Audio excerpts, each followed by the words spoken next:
La historia también se narra a través de los objetos, y un objeto con historia es un objeto vivo, entrañable y con un inmenso valor.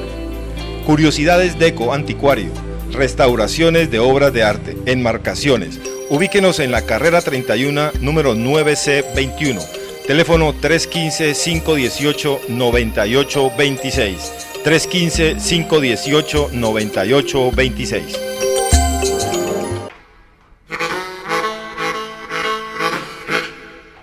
Para sentirnos humanos nos bastará con tener ombligo y considerar por toda tradición espiritual del petulante Homo sapiens la egregia cultura que nos viene de los micos del Putumayo.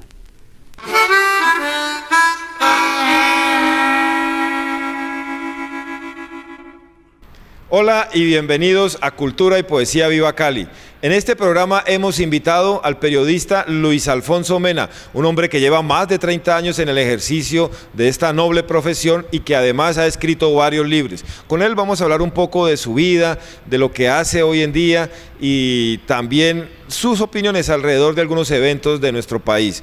También nos va a acompañar un invitado muy especial, Alberto Salcedo Ramos, el cronista, considerado por muchos uno de los mejores en la narrativa en el periodismo y de los cronistas más destacados en Latinoamérica. Con él hablamos de su infancia, de su vida, algo de su obra y por supuesto de los eventos que transcurren en nuestro país. En la sesión Añoranzas, Jorge Santa Cruz se fue hasta el Puente Ortiz, donde en este momento desarrolla la Feria del Libro de Cali, para hablarnos de todas esas edificaciones que existieron en Cali y que ya no están alrededor de este sitio que circunda al Puente Ortiz. Sean pues ustedes bienvenidos, amables televidentes. Alberto Salcedo Ramos, nacido en Barranquilla, Colombia, es considerado uno de los mejores periodistas narrativos latinoamericanos. Es comunicador social y periodista. Entre sus libros figuran La Eterna Parranda, Crónicas 1997-2011, El Oro y la Oscuridad, La Vida Gloriosa y Trágica de Kit Pambelé, El Testamento del Viejo Mile, Botellas de Náufragos. Sus textos han sido incluidos en diversas antologías. Es maestro de la Fundación Nuevo Periodismo Iberoamericano, FNPI, y ha dictado talleres de crónica en varios países. Alberto Salcedo, bienvenido a Cultura y Poesía Viva Cali. Bueno, es un gusto estar aquí con este público. Supongo que es un público mayoritariamente joven, ¿no? Decía Jaime Sabines, el gran poeta mexicano, que después de cierta edad la juventud solo nos llega por contagio. Yo quiero que me contagien en los minutos que vamos a estar conversando. Bueno, Alberto, entonces pongámonos a tono. Háblenos un poco de su niñez en esa costa norte colombiana. ¿Cómo fue su niñez, Alberto Salcedo? Bueno, fue una niñez tranquila, en el sentido de que yo vivía en un pueblo muy tranquilo también, ¿no? O sea, un pueblo donde prácticamente no pasaba nada, la gente se moría de muerte natural, las noticias llegaban con retraso. El periódico llegaba a ese pueblo. Yo nací en Barranquilla, pero me crié en un pueblo que se llama Arenal. Ya. Y a ese pueblo llegaban las noticias en el periódico a las 4 de la tarde. Es decir, cuando ya se estaba terminando la edición del día siguiente, ¿no? Entonces, pero eso era bonito, yo lo recuerdo como algo bonito. ¿Y sus primeros contactos con porque cuando leíamos el periódico no estábamos leyendo noticias urgentes, sino leíamos lo que nos daba la gana de leer, ¿no? No leíamos con la idea de que había que enterarse de algo urgente. Sí, la primicia, las primeras. Sí, no leíamos con la idea de que había que enterarse de algo urgente que estaba pasando y que si no nos enterábamos nos moríamos. Leíamos reposados, leíamos el periódico a las 2 de la tarde, a las 4 de la tarde, y podían pasar 2 horas para leer el resto. Se leía así, se leía bajo un palo de almendro o bajo un palo de mango. Era bonito, pero entonces yo crecí con la idea en ese pueblo, ya que me estás preguntando por la infancia, de que las noticias que me interesaban no estaban en el periódico, porque el periódico me hablaba de lugares remotos, donde sucedían cosas que a mí no me afectaban ni para bien ni para mal, o por lo menos eso creía yo. En cambio yo, en las canciones vallenatas, en las canciones de los juglares, oía historias que sí me afectaban, porque se referían a mi aldea, ¿no? Se referían al lugar que yo habitaba, ¿no? Fue una infancia tranquila, sí, sin duda. Y bueno, los juglares son una especie de crónica oral también porque son historias, muy historias de ellos. Alberto Salcedo, ¿cómo se encuentra usted con la literatura? ¿O en qué momento usted decide, hombre, esto es lo mío? Y el periodismo, por supuesto. Bueno, yo de niño tuve pocos libros, o sea, en la casa de mis abuelos había pocos libros, eran más los libros de textos, los libros que nos pedían en el colegio a todos los... Mi abuelo tuvo 10 hijos y mi hermana y yo crecimos como los hijos 11 y 12 de mis abuelos, porque ellos nos criaron. Y ahí los libros que había en esa casa eran sobre todo libros de texto, que de pronto mi tía le pedían el álgebra de Baldor y ahí estaba el álgebra de Baldor, o que de pronto nos pedían un libro de ciencias biológicas y ahí estaba, pero no había literatura, no había, salvo los libros que pedían en los colegios, ¿no? Entonces yo crecí con pocos libros realmente, pero oyendo muchas historias, y yo siempre he dicho que esa circunstancia determinó en gran parte mi tono para narrar, que es un tono muy, muy oral, como si quisiera más hablarle a la gente que ponerla a leer, sí. Aunque la pongo a leer, pero quizá soy un autor que se preocupa mucho por entrar por el oído, ¿ya? Entonces, crecí con pocos libros, lo cual lamento. Me hubiera encantado tener libros a la mano, ¿no? Me hubiera gustado tener una infancia donde hubiera más libros, donde hubiera más gente que guiara eso, que me enviciara en los libros. Me tocó enviciarme por mi propia cuenta.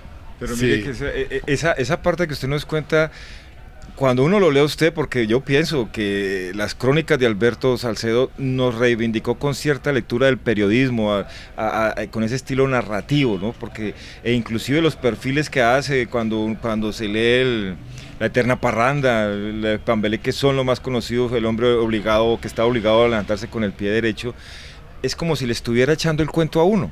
Y tiene mucho que ver con ese oído, porque más que todo era oral. Y interesante también lo que nos dice Alberto Salcedo sobre la familia.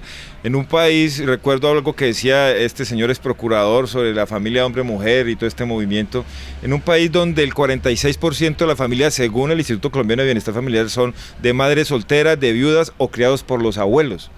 Un país del 46%, casi la mitad de todos los habitantes de Colombia. Viendo esas estadísticas, pensaba uno, este señor como que se le olvidó en qué país es que vive, porque aquí es una familia, no se puede hablar de todas las familias papá, mamá. Y mire quién nos reivindicó con la lectura, cómo volvimos a la lectura, porque la crónica en el periodismo tiene que ver con la literatura. Es como la parte de la literatura metiéndose en la crónica.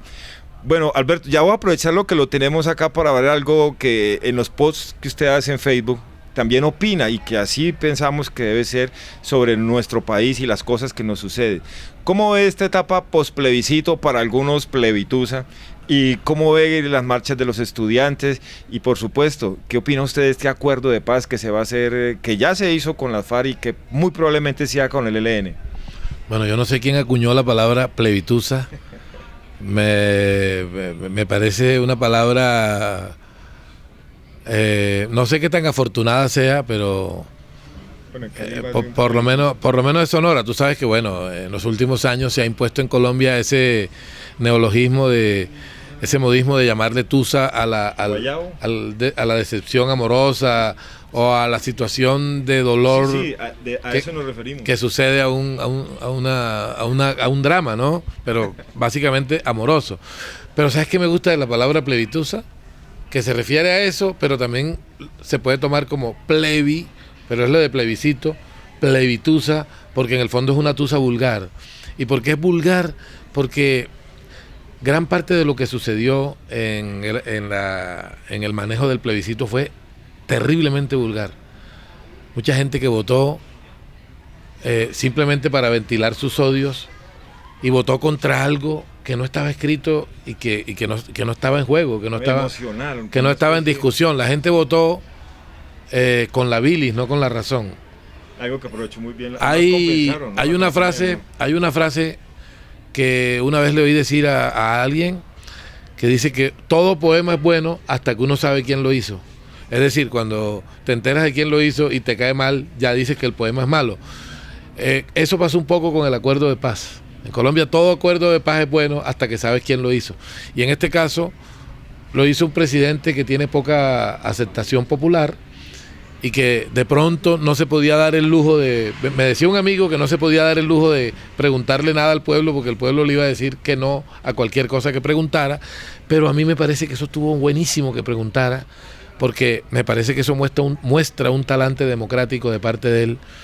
Yo, en el 2010, cuando Santos se presentó a las elecciones, no voté por él. Y me caía muy mal, te lo digo con toda franqueza. Pero veo con mucha gratitud lo que ha hecho por Colombia en el tema del proceso de paz. ¿Sí? Me parece que hubo mucha desinformación en el tema del plebiscito. Como lo dijo el gerente de la campaña por el no, hicieron un montón de promociones donde se incitaba a la gente a que se envalentonara. Que se enojara. Ellos dijeron que no querían gente que supiera que se estaba negociando, sino gente que, comillas, votara berraca, es decir, rabiosa. Me parece triste, ¿no? Me parece triste que, por un lado, los indiferentes, que fueron más del 60%, hayan tenido ese peso tan alto, y por el otro lado, muchos de los que dijeron no, lo hicieron sin saber a qué le estaban diciendo no.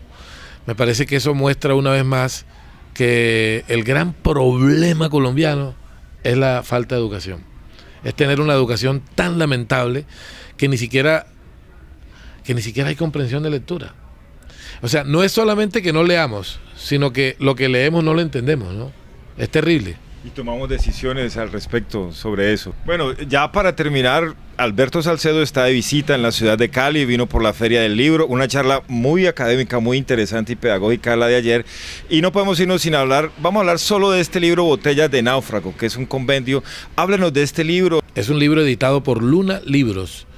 Reúne mis textos breves, algunos narrativos y otros de contenido argumentativo, columnas, ensayos. Es un libro muy personal, seguramente el más personal de mis libros, porque en los otros yo hablaba de los demás. En este sí hablo mucho de mí mismo. Ah, qué interesante.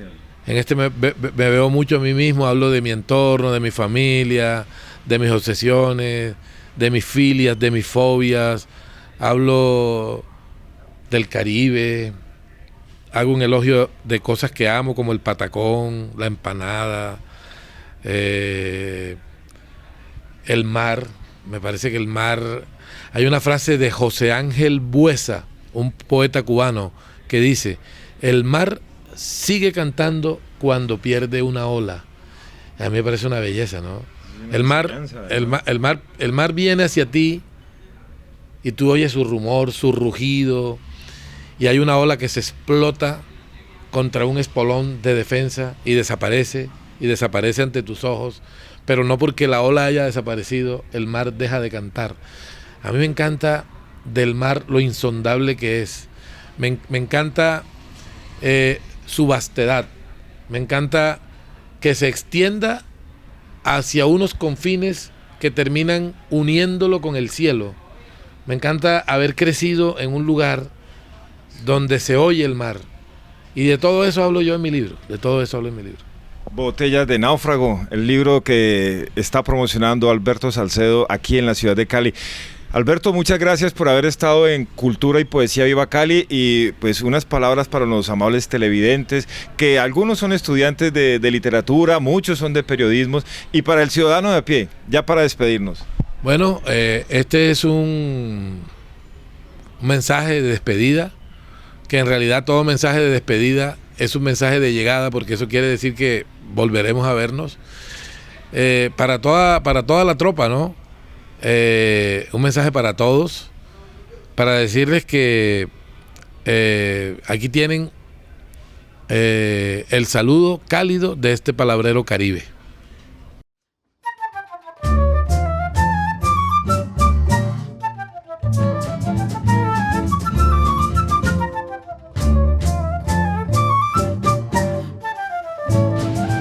Hola a todos, les habla el arquitecto Jorge Enrique Santa Cruz. Nadie cuida lo que no quiere, ni nadie quiere lo que no conoce. En esta oportunidad estamos en la Feria del Libro Internacional de la ciudad de Cali. Como los libros narran historias, hemos escogido precisamente este evento para narrar la historia o por lo menos hablar de los sitios que son íconos o que fueron íconos de la ciudad de Cali. Para tal efecto vamos a proponer empezar como las manecillas del reloj, en el orden de las manecillas del reloj, la iglesia de la Ermita. La iglesia de la Ermita tuvo varias localizaciones y esta se iba corriendo a medida o en las oportunidades en que el río Cali se crecía, entonces había necesidad de desplazar la iglesia, hasta que en un terremoto ya se destruye por último la iglesia y está en el sitio que actualmente ocupa. Este edificio o esta iglesia fue mandada a construir por una persona que había estado en Europa, trajo algunas fotografías y copiando un poco el estilo gótico, entonces hicieron la catedral de la ciudad de Cali, la iglesia de la Ermita de Cali. Junto a la iglesia de la Ermita nosotros encontrábamos o estaba construido el famosísimo Hotel Alférez Real. Nadie sabe, o sí hay historias que por qué razón lo tumbaron. Esto lo tumbaron de una manera rápida, pero quedó el vacío del Alférez Real. Justo atrás del Alférez Real aparece el Teatro Jorge Isaac.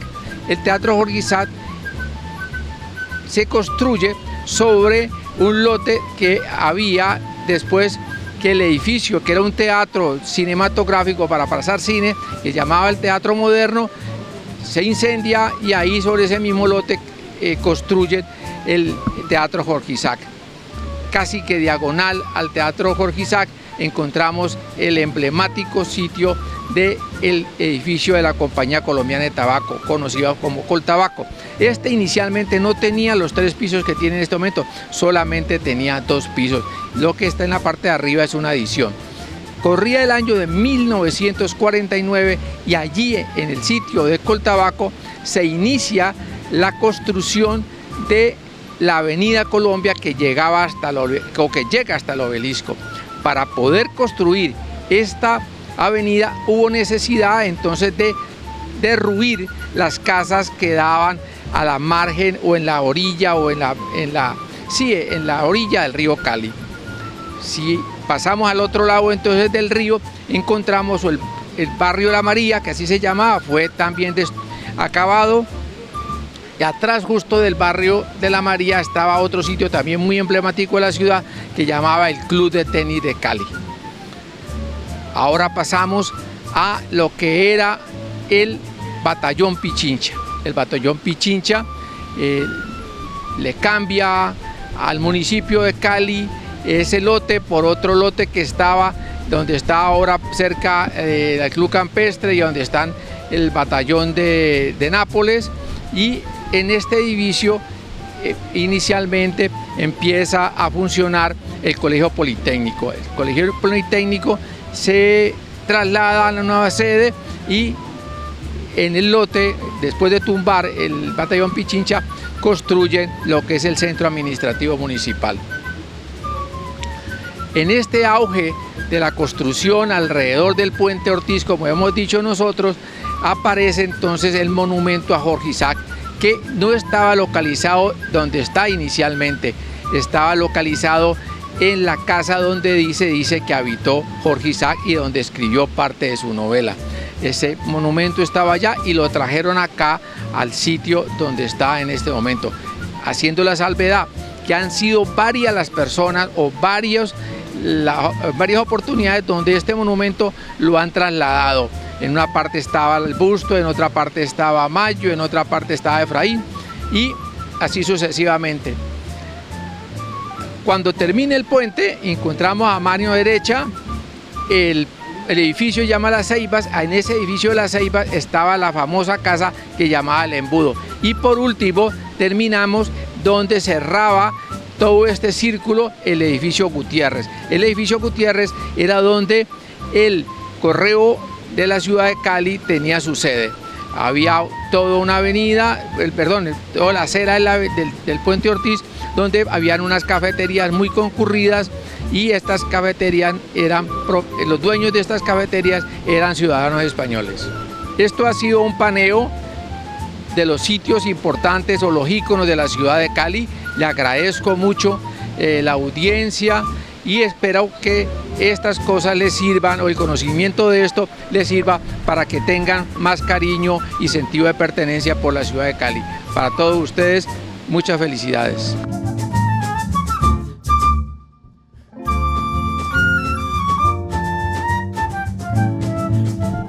Luis Alfonso Mena Sepúlveda nació en Cartago, Colombia. Es periodista y también abogado de la Universidad Libre, especializado en Derecho Administrativo de las Universidades Pontificia Bolivariana y San Buenaventura. Es magíster en Historia de la Universidad del Valle. Ha fundado los periódicos Unión Estudiantil, Rumbo 56, Paréntesis, lo mismo que la revista virtual Periodismo Libre. También ha trabajado en Radio Sutatensa, en Radio Super, RCN y Todelar. Laboró en el periódico El País de Cali. Allí fue jefe de redacción, editor de la unidad investigativa, redactor político y nacional.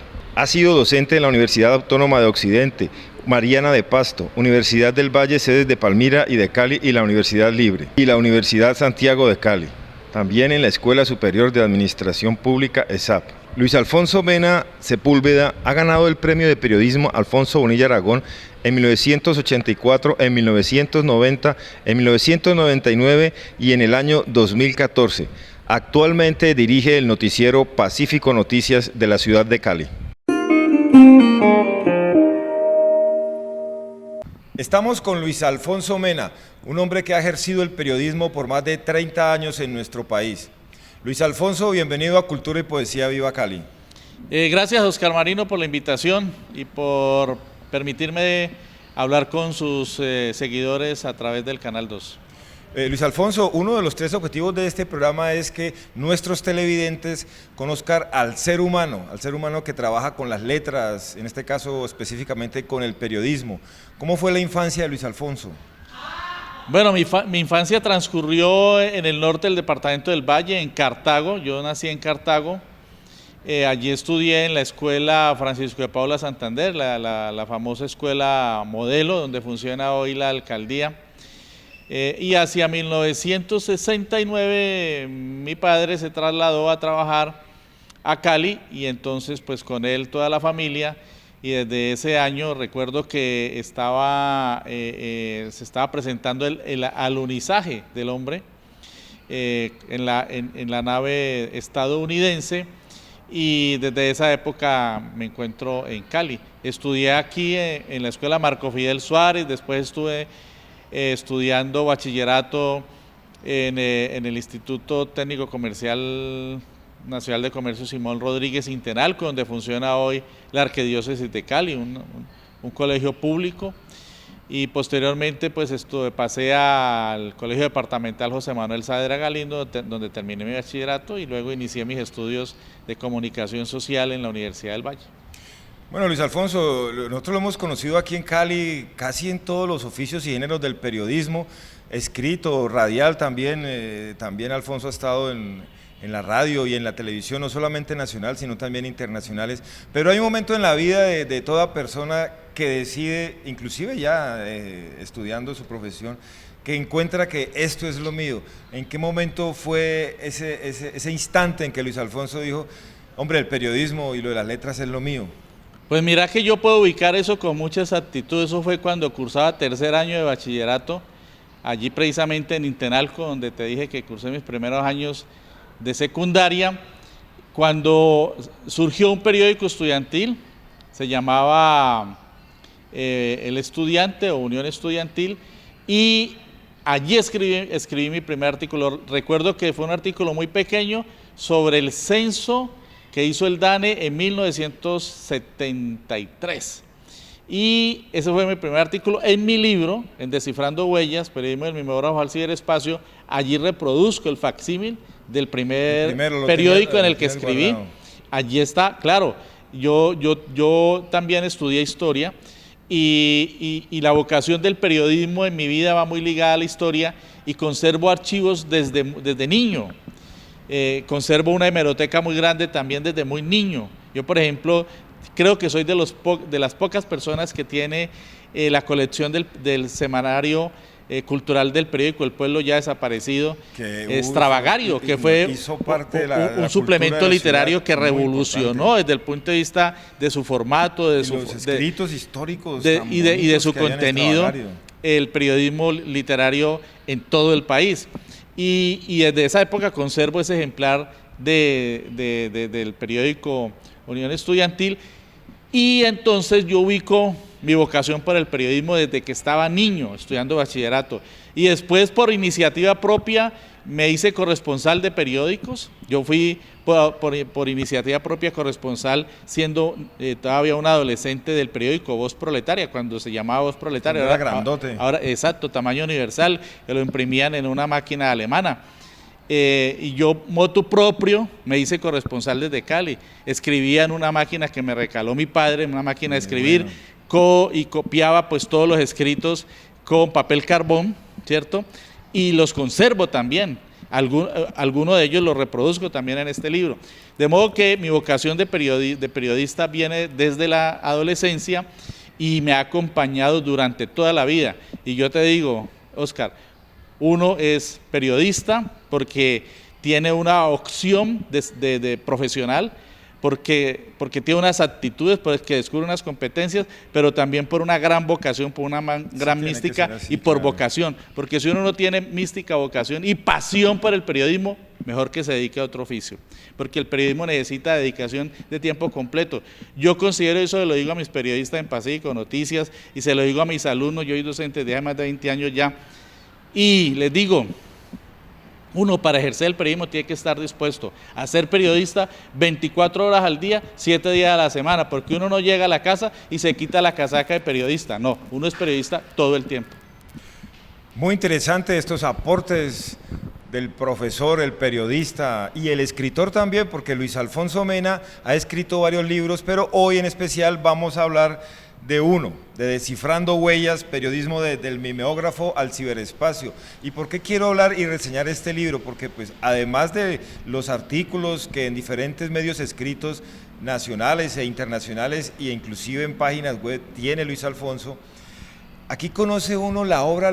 Pues yo le digo que tú también trabajas mucho el periodismo, la narrativa en el periodismo. Periodismo literario. Por supuesto, y lo aplican. No, periodismo. Y las crónicas que se consiguen en este libro, que además lo recomiendo mucho para aquellos que están en la universidad o no.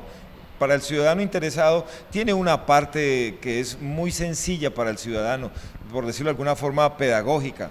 Antes de que hablemos de otras cosas, hablemos de Descifrando Huellas. Este libro, ¿qué le inspiró a usted a hacer este libro? Mira, yo trabajé mucho tiempo en el periódico El País, trabajé casi 20 años, 19 años y varios meses. Y a lo largo de mi trabajo allí compilé con esa vocación de historiador, y el historiador tiene que ser archivador también, tiene que ser una persona que archive sus documentos, pues compilé gran parte de mis textos.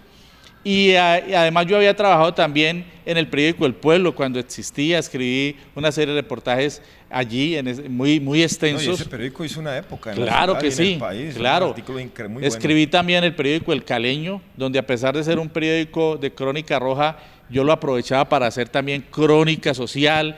Creé la página estudiantil, la página cultural, me gané un premio de periodismo. El primer premio de periodismo que me gané fue en 1984, con un reportaje en 3 entregas que hice sobre el terremoto de Popayán y el caso del niño, de un niño que tuvo que vender todo lo que tenía, su bicicleta, para poder enterrar a sus seres queridos.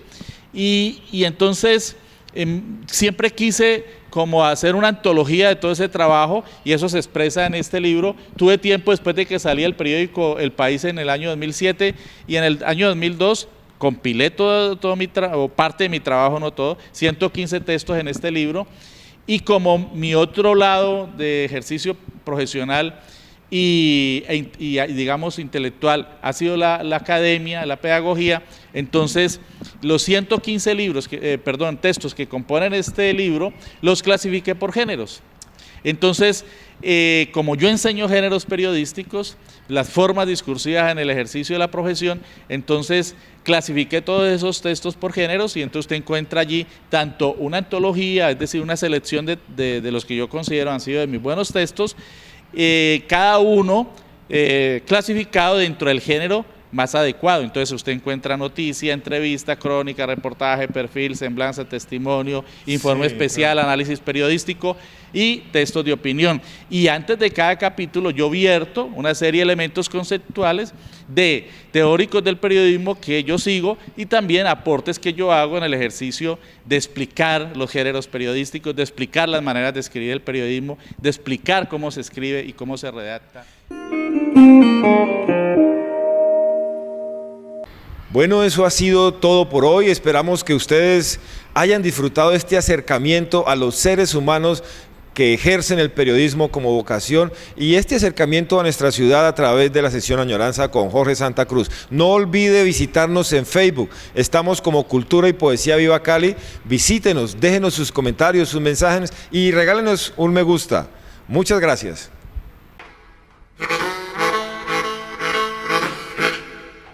Para sentirnos humanos nos bastará con tener ombligo y considerar por toda tradición espiritual del petulante Homo sapiens la egregia cultura que nos viene de los micos del Putumayo.